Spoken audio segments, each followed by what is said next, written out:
Hello friends, मैं शंकर स्वागत करता हूं आपके अपने यूट्यूब चैनल शंकर एजुकेशन अड्डा में।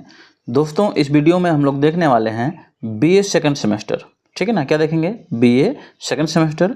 जो आपका सब्जेक्ट है वो है ह्यूमन जियोग्राफी यानी मानव भूगोल। क्या है? मानव भूगोल। इसमें दीर्घोत्तरीय प्रश्न हम देखने वाले हैं। प्रश्न जो है बहुत ही महत्वपूर्ण है, हर बार देखने को मिलता है और इस बार भी 100% आपको एग्जाम में देखने को मिलेगा ही मिलेगा। प्रश्न क्या है कि भैया मानव भूगोल की परिभाषा तथा इसका विषय क्षेत्र या अध्ययन क्षेत्र का वर्णन कीजिए। चाहे विषय क्षेत्र बोले या अध्ययन क्षेत्र बोले, दोनों एक ही आपको लिखना है। तो चलते हैं, देरी न करते हुए आगे बढ़ते हैं। भैया देख लेते हैं कि मानव भूगोल की परिभाषा क्या है उसके बारे में। तो देखिए, लिखा गया है मानव भूगोल मानव और उनके भौतिक पर्यावरणों के उनके भौतिक वातावरण के अंतर संबंधों का अध्ययन है। यानी भैया जो मानव भूगोल है वो मानव और उनके भौतिक वातावरण या भौतिक पर्यावरण के अंतर संबंधों का क्या है? अध्ययन है। इतना आपको याद करके जाना, लिखना है। ठीक है ना। आगे दिया गया है, यह मानव स्थान और पर्यावरण के बीच, यह मानव स्थान यानी मानव स्थान और पर्यावरण के बीच अंतर संबंधों और उनके स्थानिक और कालिक भिन्नताओं का क्या करता है भैया? अध्ययन करने का काम करता है। कौन? मानव भूगोल। ठीक है ना। आई थिंक इतना आपको क्लियर हो गया होगा। चलते हैं, आगे बढ़ते हैं। आगे लिखा गया है मनुष्य और उनके पर्यावरण के बीच संबंध कैसे समाजों और संस्कृतियों के वितरण और संगठन को आकार देते हैं, यह भी मानव भूगोल की विषय वस्तु है। क्या कह रहा है भैया कि मनुष्य जो है, मनुष्य और उनके पर्यावरण के बीच जो संबंध होते हैं वो संबंध किस तरीके से समाज को, संस्कृति को और उनके संगठन को आकार देने का काम करते हैं, यह भी इस यानी मानव भूगोल की विषय वस्तु में शामिल किया गया है। ठीक है। आगे लिखा गया है विगत वर्षों में कई भूगोलवेत्ताओं ने मानव भूगोल को अपने अपने दृष्टिकोण से परिभाषित करने का प्रयास किया है। यानी भैया पिछले कई सालों में तमाम प्रकार के भूगोलवेत्ता आए हैं जो मानव भूगोल को अपने अपने नज़रिए से, अपने अपने तरीके से लोगों ने परिभाषित किया है, जो निम्न प्रकार हैं। तो कुछ लोगों के अनुसार भी परिभाषा हमें देख लेनी चाहिए ताकि जब हम एग्जाम में लिख के आएँ तो नंबर हमें बढ़िया मिले। ठीक है ना। इतना तो आप लिख ही सकते हैं। ठीक है, इतना तो आप लिख ही सकते हैं, लेकिन अगर किसी भूगोलवेत्ता के अनुसार डाल देंगे ना अंडरलाइन करके तो बढ़िया नंबर आपको मिल जाएगा। तो किसके साथ देख लेते हैं, किसके अनुसार? हम बिडाल डी ला ब्लास के अनुसार देख लेते हैं। ठीक है ना। किसके अनुसार? बिडाल डी ला ब्लास के अनुसार देख लेते हैं। यानी ब्लास के अनुसार इन्होंने भैया मानव भूगोल की परिभाषा क्या दी है, कैसे इन्होंने मानव भूगोल को परिभाषित किया है, उसके बारे में जान लेते हैं। तो इन्होंने भी वही बताया है कि भैया जो मानव भूगोल है मानव और उनके पर्यावरण के बीच संबंधों का अध्ययन है।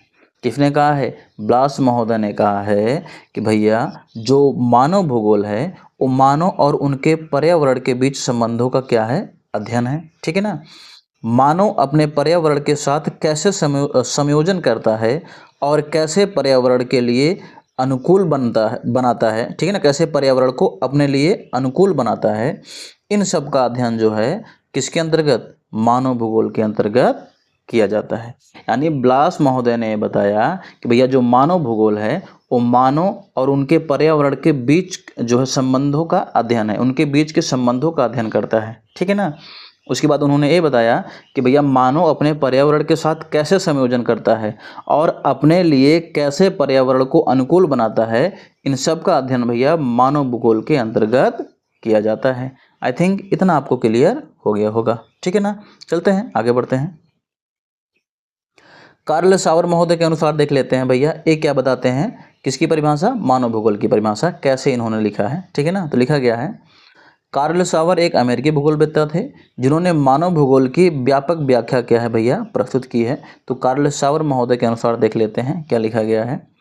मानव भूगोल सांस्कृतिक भूदृश्य का अध्ययन है। भैया जो मानव भूगोल है वो किसका अध्ययन है? इन्होंने बताया सांस्कृतिक भूदृश्य का अध्ययन है, जो पर्यावरण पर मानव की छाप या इम्प्रेशन के रूप में दृष्टिगोचर होता है, यानी नजर आता है। ठीक है ना। आई थिंक इतना आपको क्लियर हो गया होगा। तो आगे बढ़ने से पहले मैं आपसे गुजारिश करता हूं, यदि आप हमारे चैनल पर नए हैं तो चैनल को सब्सक्राइब कर लें और वीडियो को लाइक करना ना भूलें और इस वीडियो को ज़्यादा से ज़्यादा शेयर करें, क्योंकि पढ़ेगा इंडिया तभी तो बढ़ेगा इंडिया। और हाँ, आप एमए बीए के किसी भी सेमेस्टर में हैं, अगर आप एक बढ़िया मार्क अचीव करना चाहते हैं तो हमें फॉलो ज़रूर करिएगा।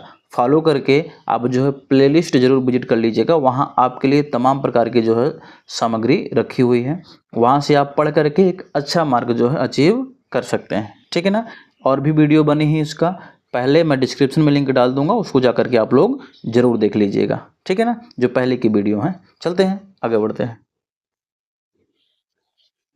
उनका मानना था कि सांस्कृतिक भूदृश्य जो होता है मानवीय क्रियाकलाप या मानव की गतिविधियों का एक उत्पाद है। यानी भैया जो कार्ल सावर महोदय थे, उन्होंने यह माना था, उनका यह मानना था कि भैया जो सांस्कृतिक भूदृश्य होता है ना, वो मानवीय क्रियाकलाप या मानव की गतिविधियों का क्या है, एक उत्पाद है। यानी मानवीय क्रियाकलाप या मानवीय गतिविधियों से ही मतलब इसका जन्म होता है कि इसका मतलब सांस्कृतिक भूदृश्य का, ठीक है ना। आगे लिखा गया है, यह उन लोगों की सामाजिक, आर्थिक और राजनीतिक स्थिति के स्वरूप को क्या करता है, दर्शाता है, जो इस क्षेत्र में रहते हैं, ठीक। यानी जो सांस्कृतिक भूदृश्य होता है, जो उस क्षेत्र में रहने वाले लोग हैं, उन लोगों के सामाजिक, आर्थिक और सांस्कृतिक स्थिति को उसके स्वरूप को दर्शाने का काम करता है, ठीक है ना। आई थिंक इतना आपको क्लियर हो गया होगा। चलते हैं आगे बढ़ते हैं। अंततः कहा जा सकता है कि भैया विभिन्न भूगोलवेत्ताओं ने, ठीक है ना, हम लोग अंत में कह सकते हैं तमाम प्रकार के जो भूगोलवेत्ता थे, निष्कर्ष है इसको लिखना जरूरी हो जाता है, ठीक है ना।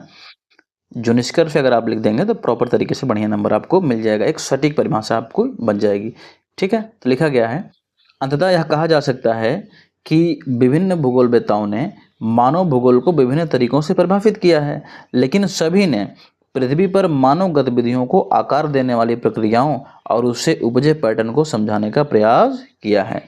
यानी जितने भी भूगोलवेत्ता थे, सबने अलग अलग परिभाषा दी, लेकिन सबके परिभाषा से यही झलकता रहा कि भैया मानव की जो गतिविधियां हैं उनको आकार देने वाली प्रक्रियाएं और उनसे निकलने वाले पैटर्न को सबने समझाने का प्रयास किया है, ठीक है ना। आई थिंक इतना आपको क्लियर हो गया होगा। चलते हैं आगे बढ़ते हैं। अब हम देख लेते हैं भैया मानव भूगोल के अध्ययन क्षेत्र को, यानी मानव भूगोल के विषय क्षेत्र को, ठीक है ना। तो देखिए लिखा गया है, मानव भूगोल के अध्ययन क्षेत्र का अध्ययन का क्षेत्र भैया जो है बहुत विस्तृत है। यानी जो मानव भूगोल का अध्ययन क्षेत्र है वो काफ़ी ज़्यादा बड़ा है, विस्तृत है, और इसमें विभिन्न विषयों की जो श्रृंखला है वो विस्तृत रूप से शामिल की गई है, ठीक है ना। मानव भूगोल में अध्ययन के जो मुख्य क्षेत्र हैं वो इस प्रकार है। यानी मानव भूगोल का जो अध्ययन क्षेत्र है वो निम्न प्रकार है, उसको हम लोग क्या कर रहे हैं, देख लेते हैं कैसे कैसे किस तरीके से है, ठीक है। पहला क्या है, किन चीज़ का अध्ययन किया जाता है मानव भूगोल में, जनसंख्या वितरण और प्रवास, ठीक है ना। तो लिखा गया है, विभिन्न क्षेत्रों में जनसंख्या कैसे वितरित है, ठीक है ना। विभिन्न क्षेत्रों में जो जनसंख्या है वो कैसे वितरित है, जनसंख्या का वितरण कैसे है, किस प्रकार है, उसका अध्ययन भैया मानव भूगोल में किया जाता है। इसमें यह भी अध्ययन करते हैं कि प्रवास की प्रक्रिया और उसका पैटर्न जनसंख्या वितरण को कैसे प्रभावित करता है, ठीक है ना। क्या क्या देखा जाता है भैया, जो प्रवास की प्रक्रिया है और उसका जो पैटर्न है वो जनसंख्या वितरण को कैसे प्रभावित करता है, इसका भी अध्ययन इसमें किया जाता है। आगे क्या कह रहा है, मानव भूगोल के अंतर्गत हम उन सामाजिक, सांस्कृतिक और आर्थिक कारकों का भी अध्ययन करते हैं जो प्रवास पैटर्न को प्रभावित करते हैं। भैया प्रवास पैटर्न को प्रभावित करने वाले सभी सामाजिक, सांस्कृतिक और आर्थिक कारकों का भी अध्ययन मानव भूगोल में किया जाता है। आई थिंक इतना क्लियर हो गया होगा। अगला किसका अध्ययन करते हैं भैया मानव भूगोल में, हम सांस्कृतिक भूदृश्यों का अध्ययन किया जाता है। तो लिखा गया है, मानव भूगोल में उन प्रवृत्तियों का अध्ययन करते हैं जिनमें मानव संस्कृतियां आकार लेती हैं, ठीक है ना, और भौतिक वातावरण द्वारा स्वरूप ग्रहण करती हैं।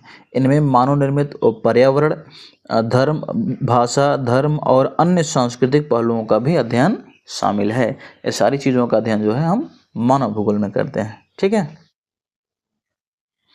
आर्थिक प्रणालियों का अध्ययन भी इसमें होता है, किसमें, मानव भूगोल में। तो लिखा गया है, मानव भूगोल में उन कारकों का अध्ययन करते हैं जो मानवीय गतिविधियों को प्रभावित करते हैं, ठीक है ना। इसमें उत्पाद, उपभोग, व्यापार के पैटर्न और आर्थिक प्रणालियों पर वैश्वीकरण का प्रभाव का भी अध्ययन जो है इसमें शामिल किया गया है, किसमें, मानव भूगोल में, ठीक है। आई थिंक इतना आपको क्लियर हो गया होगा। आगे भैया राजनीतिक भूगोल का भी अध्ययन हम किस में करते हैं, मानव भूगोल में ही करते हैं। तो लिखा गया है, मानव भूगोल में उन प्रक्रियाओं का अध्ययन होता है, उन प्रक्रियाओं का अध्ययन किया जाता है जिनके द्वारा राजनीतिक व्यवस्थाओं का क्या होता है भैया, सृजन होता है। मतलब मानव भूगोल में उन सभी प्रक्रियाओं का अध्ययन हम करते हैं जिनके द्वारा राजनीतिक व्यवस्थाओं का निर्माण होता है, राजनीतिक व्यवस्थाओं का सृजन होता है, और राजनीतिक व्यवस्थाएं कैसे क्षेत्रों में शक्ति और संसाधनों के वितरण को प्रभावित करती हैं, ठीक है ना। इन सब का भी अध्ययन मानव भूगोल में किया जाता है। इसमें जो है सीमाएं, संप्रभुता और भू राजनीति का अध्ययन भी शामिल है। किसमें भैया, मानव भूगोल में। ठीक है, चलते हैं आगे बढ़ते हैं। अगला आपका क्या है, शहरीकरण। ठीक है ना, शहरीकरण का भी अध्ययन इसमें करते हैं। यानी मानव भूगोल में शहरीकरण के सामाजिक, आर्थिक और पर्यावरणीय प्रभावों सहित शहरों और शहरी क्षेत्रों के विकास का अध्ययन किया जाता है। किसमें, मानव भूगोल में। ठीक है, अगला पॉइंट है भैया पर्यावरणीय प्रभाव। यानी पर्यावरणीय प्रभाव का अध्ययन भी इसमें किया जाता है। किसमें, मानव भूगोल में। तो लिखा गया है मानव भूगोल में जलवायु परिवर्तन, संसाधनों की कमी और प्रदूषण के प्रभाव सहित पर्यावरण पर मानवीय क्रियाकलाप के प्रभावों का अध्ययन करते हैं। इन सब का अध्ययन भैया किया जाता है किसमें, मानव भूगोल में। ठीक है, आगे लिखा गया है अंततः कहा जा सकता है कि मानव भूगोल का अध्ययन क्षेत्र जो है भैया आकर्षक और गतिशील है, जो मानवीय गतिविधियों तथा पर्यावरण के बीच जटिल संबंध समझने और समझाने की क्या करता है, कोशिश करता है। ठीक है ना, आई थिंक इतना आपको क्लियर हो गया होगा। अगर चीज़ें क्लियर आई हैं, हो गई हैं, मैं फिर से कह रहा हूं कि चैनल को सब्सक्राइब और वीडियो को लाइक करना ना भूलें, और इस वीडियो को ज़्यादा से ज़्यादा शेयर करें, क्योंकि पढ़ेगा इंडिया तभी तो बढ़ेगा इंडिया। मिलते हैं आपसे अगली वीडियो में।